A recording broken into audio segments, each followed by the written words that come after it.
Plastic ও অ্যালুমিনিয়ামের দাপটে হারিয়ে যাচ্ছে মাটির তৈজসপত্র, ফলে অস্তিত্ব সংকটে কিশোরগঞ্জের পাকুন্দিয়ার ঐতিহ্যবাহী মৃৎশিল্প। উপজেলার ১১ সিন্দুর ইউনিয়নের তালদর্শী গ্রামের ১০ থেকে ১৫টি পরিবার এখনও পেশাটি আঁকড়ে ধরে রেখেছে। চাহিদা কমে যাওয়া, পুঁজি সংকট ও পৃষ্ঠপোষকতার অভাবে অনেকেই এই পেশা ছেড়ে দিয়েছেন। যারা অন্য কিছু জানেন না, তারাই এখন এটিকে টিকিয়ে রেখেছেন। পালপাড়ায় সরেজমিনে দেখা গেছে কেউ মাটি ঘুরছেন, কেউ ছাঁচে তৈজসপত্র বানাচ্ছেন, আবার কেউ রং তুলির আঁচড়ে সাজাচ্ছেন মাটির সামগ্রী। ভোর থেকে বিকেল পর্যন্ত চলে এই ব্যস্ততা। স্থানীয় গোপাল পাল ও চঞ্চলা রানী পাল জানান, আগে প্রচুর চাহিদা থাকলেও এখন তা অনেক কম। তাছাড়া এঁটেল মাটির সংকট ও বাড়তি খরচে কষ্টে দিন পার করছেন তারা।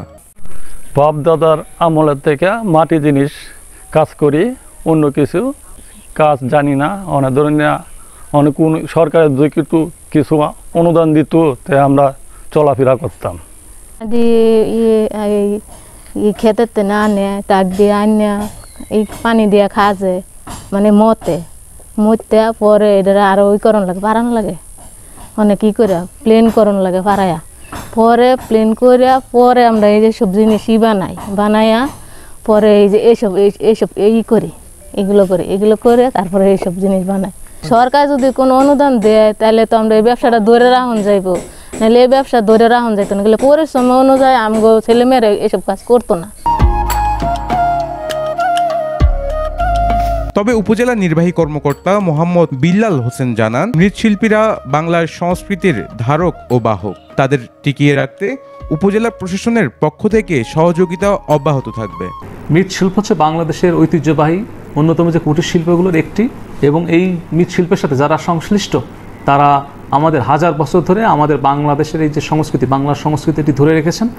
নানাভাবে আমাদের এখন আধুনিক প্রযুক্তি ছোঁয়ার ফলে এবং বিভিন্ন ধরনের কর্মসংস্থান তৈরি হওয়ার ক্ষেত্রে এই মৃৎশিল্পের সাথে যারা সংশ্লিষ্ট তাদের সংশ্লিষ্টতা কমে আসছে। কারণ হলো তারা ওই ধরনের পৃষ্ঠপোষকতা ওনারা পাচ্ছেন না। তো আমরা এটি জানি যে আমাদের সরকার চেষ্টা করে যাচ্ছেন যারা এই ধরনের গ্রামীণ ঐতিহ্যের সাথে সংশ্লিষ্ট, আমাদের গ্রামীণ অর্থনীতির সাথে যারা সংশ্লিষ্ট, তাদেরকে যেন পুনরুজ্জীবিত করা যায় এবং আমাদের অর্থনীতির মূল স্রোতের সাথে তাদেরকে যুগের চাহিদা মিশিয়ে যেন টিকিয়ে রাখা যায়। এই জন্য উপজেলা প্রশাসনের পক্ষ থেকে, সরকারের পক্ষ থেকে তাদেরকে আর্থিক সহযোগিতা সহ সহজ শর্তে ঋণ প্রদান সহ অন্যান্য যত ধরনের সহযোগিতা করার সুযোগ আছে আমরা উপজেলা প্রশাসনের পক্ষ থেকে সেটি করব।